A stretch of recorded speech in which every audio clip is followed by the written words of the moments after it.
Londra'dan herkese merhaba. Petrol piyasalarına özel bir parantez açalım. Bugün değerli bir konuğumuz var. Bill Farren-Price'la buluşuyoruz. Oxford Enerji Araştırmaları Enstitüsü'nde kıdemli araştırma görevlisi kendisi ve petrol piyasası uzmanı. Hi Bill, thanks for joining our program. Great to be with you. The last time we talked, it was under the cloud of Iran risk when the negotiations were going on. Now this is the 18th day of the war, and oil is around $100. So my first question is like this: What is the total amount of the oil coming from the Gulf region, and how much of it is disrupted due to this war? Well, when this crisis started, the headline figure for disruption to oil was about 20% of global supply, which is about 21 million barrels a day of oil. There are some mitigations to that, and we've seen, for example, that Saudi Arabia is sending a lot more oil to Yanbu on the west coast, and UAE can send oil also to Fujairah on the Gulf of Oman to avoid the Strait of Hormuz. So there are some workarounds, and there's also some additional shipping that seems to be being sent out through the strait from Iran and potentially also to India and China as well. So I think in total, we think maybe there's up to maybe a 10 million barrel a day reduction in that blockage because of some of these workarounds. But it's very unclear, and there's no really hard numbers that you can work with at the moment.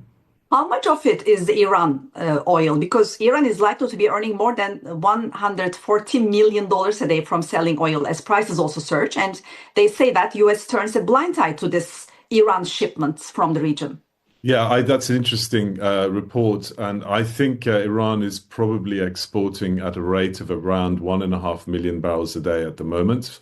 It's clear that the US does not want to restrict supply any more than the situation demands.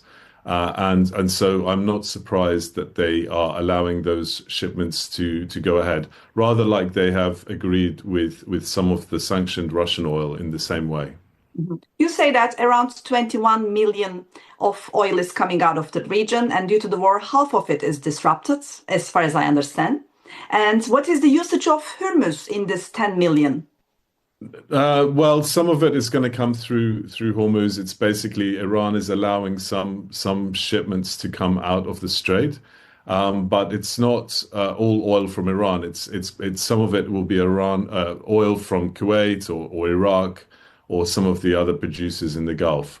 The question is where the oil is going, and it seems that Iran is allowing tankers to move through the strait who are on friendly terms with it.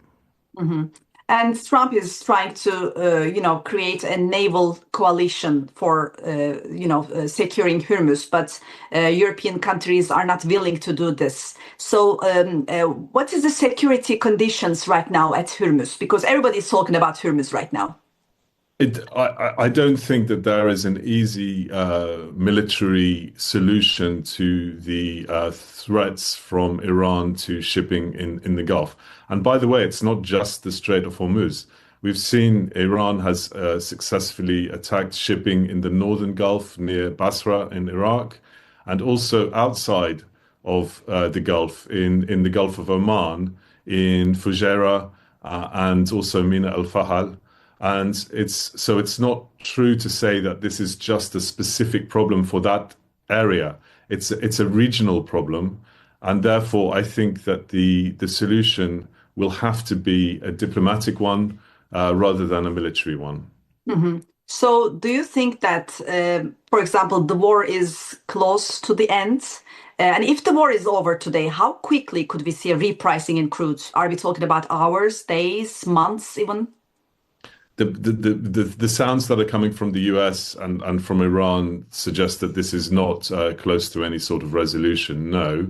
And in terms of how quickly we could see a resumption, there'll be some cases where there will be a quick resumption, but overall, I think it would take probably weeks and months to get back to something like normal. These are complex supply chains that require time and labor and money to restart. And I don't think it's going to be it's not going to be a walk in the park. So when you say normal, what do you mean? I mean $60 for Brent or over 70? Well, when in previous crises, when we saw natural gas prices rise after the Russia full-scale invasion of Ukraine in 2022, we didn't see prices return to normal. They stayed elevated even after years of the crisis. So, it's possible that we will see oil prices elevated, but it remains to be seen how quickly these countries can restart production and exports. So, what is the price level that the market is now watching more closely? I mean, do you expect 110, 120? Some say 150. Do you think that before everything ends, we can see an escalation in the oil prices more?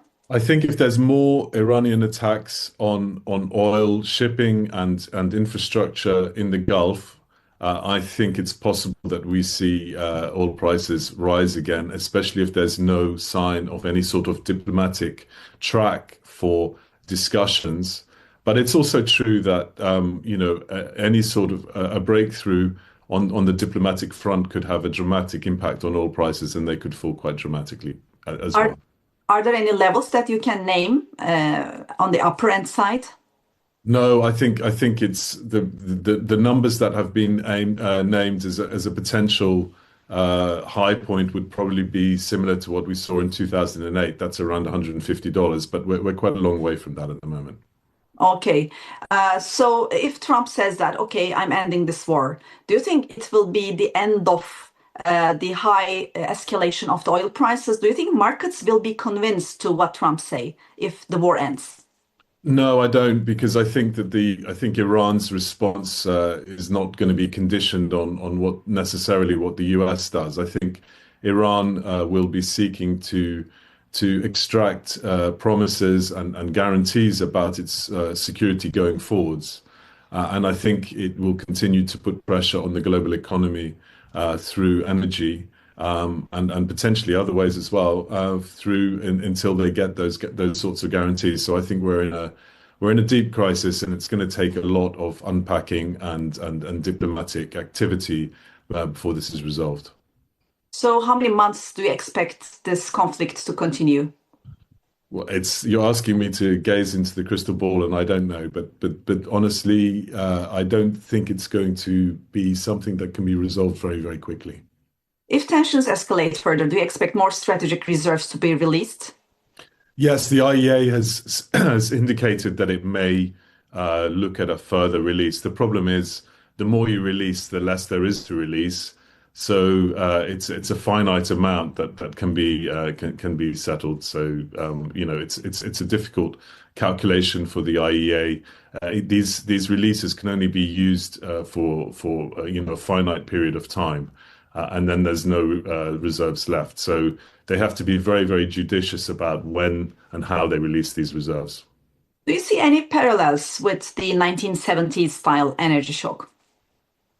I I think I think there are some parallels, but in a way the world is in a different place. Um, Oil and gas are still very, very central to the energy mix, and they are still growing in demand globally.